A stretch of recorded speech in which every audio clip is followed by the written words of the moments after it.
Buongiorno a tutti and welcome back to Crave, the show where passions are celebrated, story come alive and Italy-US come together in one voice.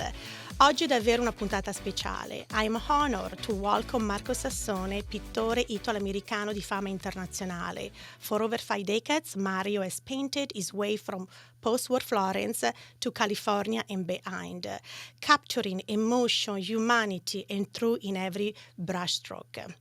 His memoir, American Journey, My Life in Art, is a powerful reflection on identity, resilience, and the inner life of a true artist. Stay tuned.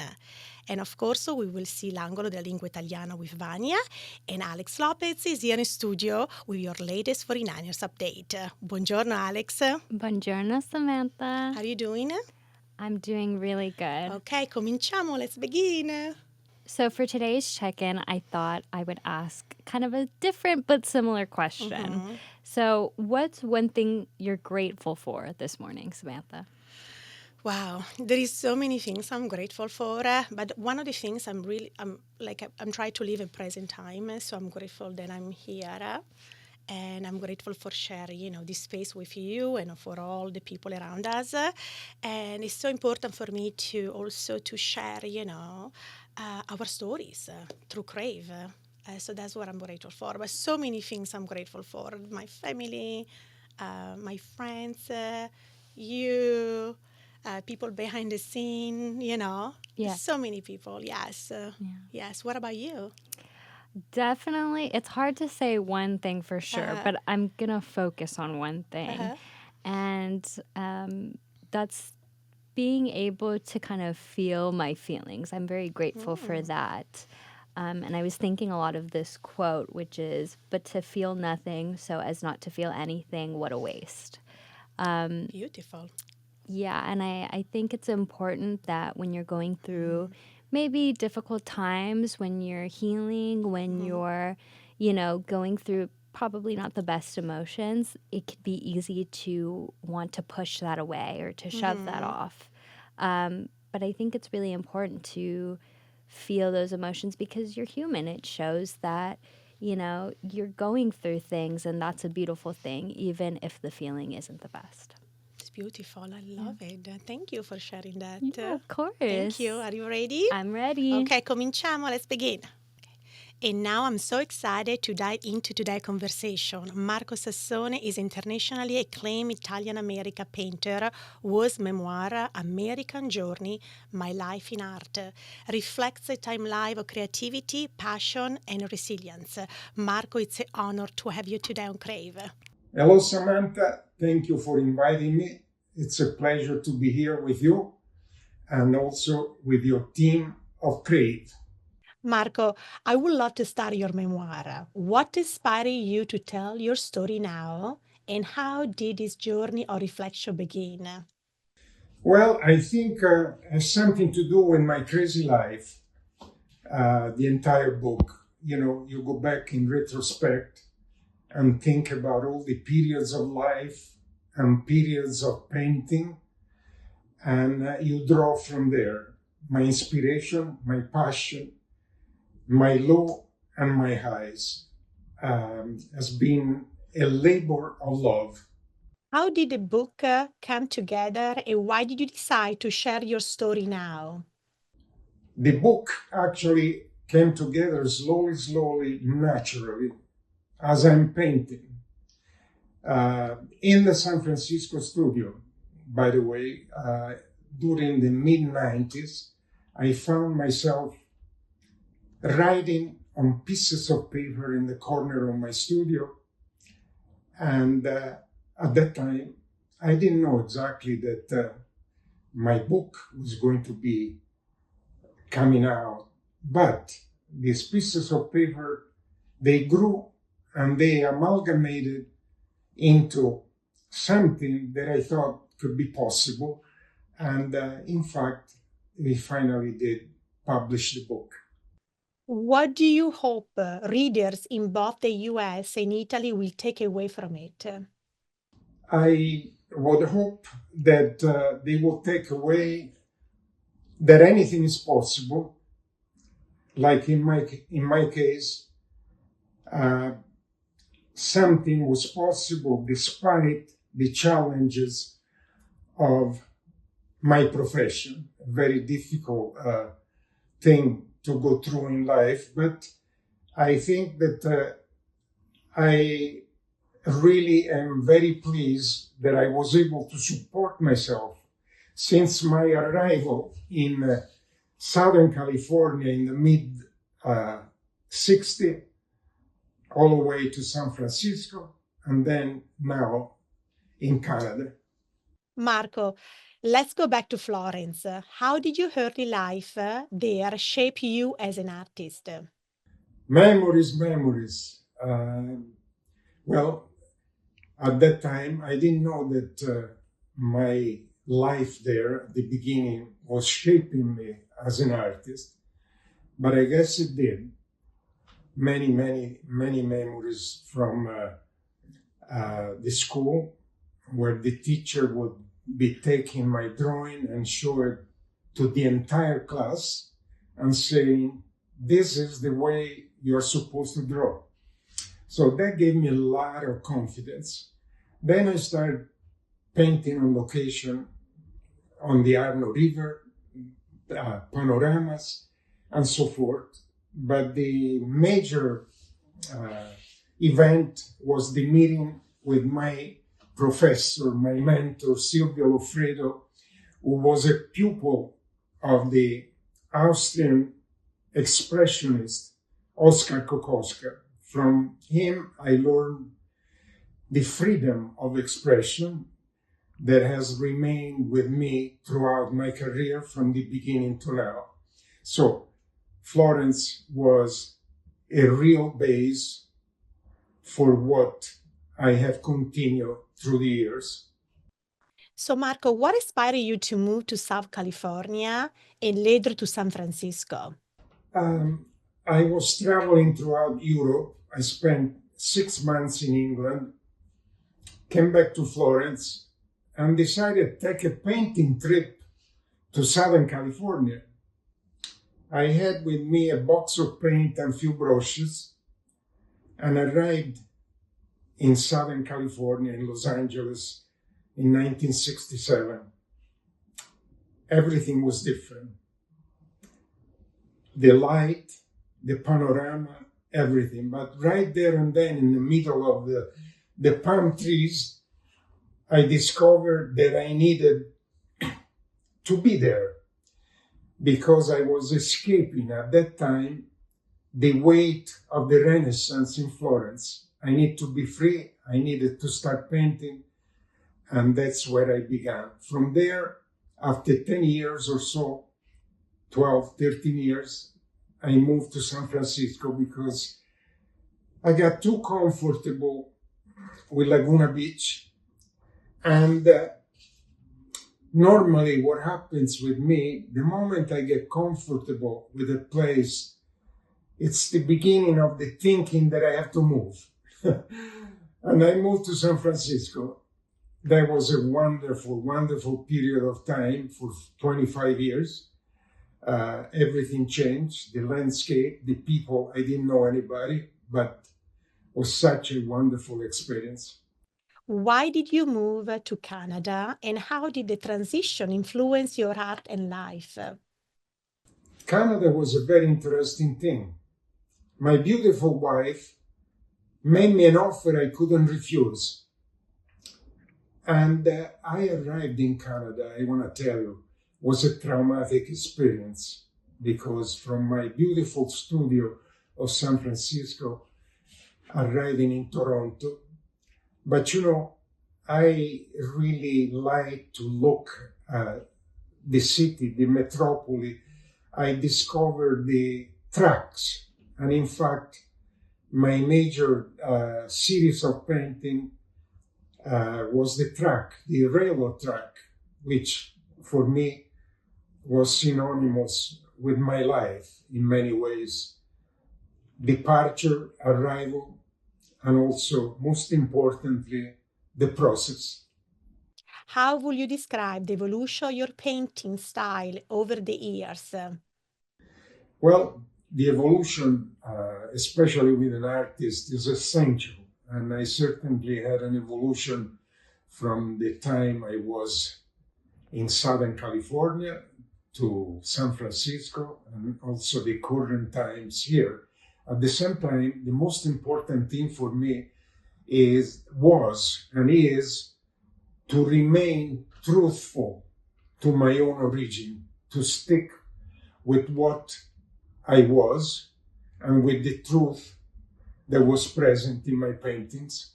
Your series Home on the Street deals with homelessness. What inspired the shift toward social themes? Basically, the streets of San Francisco. To answer you in a short way, I arrived in San Francisco and I was taken by the beauty of the city. But shortly after, I mingle in the streets and I start meeting these people, the street people, basically, people that were homeless, men, women, children, that all arrived there on the streets. I met them all. I have their true names. I painted them. 4 years on the streets, Samantha. 4 years is not a joke, but that was a period of time that made me a better person. I arrived, I met them, I offered them $10 to talk with me so that I can make a sketch, and so on. I built up so many artworks that an exhibition, I was invited to do an exhibition with the name Home on the Street. Regarding the man with the blue eyes, that was one of the particular subjects that I did. The reason why the title is Man with the Blue Eyes is because this man forgot his name. And I painted him. I made an entire series called The Man with the Blue Eyes. But the interesting thing that I want to actually mention to you, I'm just thinking right now, is that in Toronto, in I believe 2009, 2010, I received a phone call from a social worker in Los Angeles. This social worker spoke with my assistant and said that this man with the blue eyes that they saw everywhere in posters and books is rehabilitated. So I couldn't believe it. His name is John, he's rehabilitated, and he lives in Los Angeles. That was a really happy note. What advice would you give a younger painter who feel caught between tradition and innovation? First of all, I will tell him to listen to his little voice inside of himself, because that little voice, sometimes very annoying, is telling you the truth. It's telling you actually who you are. And you must follow that voice. Don't listen to anybody. Just continue your process of painting or whatever you're doing, and continue everything that makes you feel good. You'll find your subjects, because the subjects come out from you, from the truth that you are. Was there ever a moment when you doubted your path as an artist? Yes, there were many moments. Well, there were some dark moments, let me tell you, especially at the beginning. But you know what? The option of giving up was not an option. So you have to carry through. I survived those moments. I had brushes with homelessness and many other things. And I knew that at that time my career had to continue. And our last question, beside your work, what is your passion and what motivates you to keep creating, Marco? My other passion has to be cooking. And Samantha, I must tell you, breakfast, lunch, and dinner, Toscan food. I enjoy that very much. Sometimes I feel like I am painting between cooking and also vice versa, but the inspiration is always there, is always present, doesn't matter what I do and where I go. Samantha, now I want to tell you that it's been a pleasure being here. Thank you so much. I also want to thank all the Crave team and for all the work that you guys are doing. It's been great, and I hope to see you soon. Marco, thank you so much for joining us on Crave. Thank you, grazie mille, ciao. Ciao. Crave is proudly partnered with the Consul General of Italy and the Italian Culture Institute of San Francisco. Their support allows us to celebrate and share Italian culture, language, and innovation with a wider audience. Grazie mille. For more information and upcoming events, visit their websites at the links below. And now it's time for the Italian language spotlight. Joy Vania for L'Angolo della Lingua Italiana, where she takes us through the beauty of the Italian language. Vania, a te la parola. Ciao Samantha, ciao Alex, bentornati al nostro angolo della lingua. La parola di questa settimana è bo. Bo, a very simple words, B-O-H, bo. It's a very informal way to say, I don't know, I have no idea. So you don't answer both to a teacher or to your doctors because, it's a different, but with your friends, with your family, if they ask you, oh, where did you put the keys? Boh, dove hai messo le chiavi? Boh, non lo so. But boh means also, I don't really care. I don't know and I don't really care. It doesn't matter where it is or what you are asking me. But last week we talked about ma, and even ma means I don't know, but it's more of a philosophical statement. Ma, where are we going? Why are we here? Ma. Bo is really, flat. Bo, I don't know. So next time someone is asking you something and you don't know, or you are not really interested in answering, you just say bo. And again, you can use your hands or your shoulders. Bo, bo. Okay? And that's all for today. Ciao. Ciao Vania, grazie, buona Pasqua. Anche a voi, buona Pasqua Alex, buona Pasqua Samantha. Looking for a boutique that truly understands your style? Alice Bakery Inc. in Novato is your perfect choice, featuring top designers and personal touch. Every customer gets a one-of-a-kind shopping experience. That's why Crave Radio is proud to partner with Alice Bakery Inc.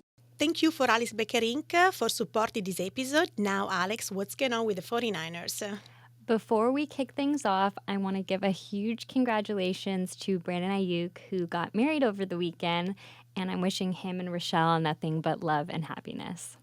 So this week's update is definitely the calm before the storm with the draft coming up next week, while we're recording this. But the Niners still had a couple things going on this week. On Wednesday, April 9th, they held their local Pro Day, which is an annual event that gives draft-eligible players from the Bay Area or those who played college ball nearby a chance to work out in front of the team's coaches and front office. This year, the Niners hosted 46 attendees. We'll see if any of them get drafted. You never know. Last year, none of the 44 participants but Tariq Owens, T.O.'s son, was signed. He was an undrafted free agent. But you never know. Maybe they saw someone. They're like, oh, let's keep an eye on him. Or another team could snatch them up. You never know.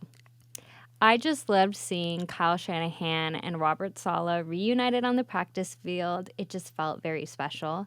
And it was also nice to see the other Niner coordinators, Brant Boyer, Clay Kubiak, as well as John Lynch.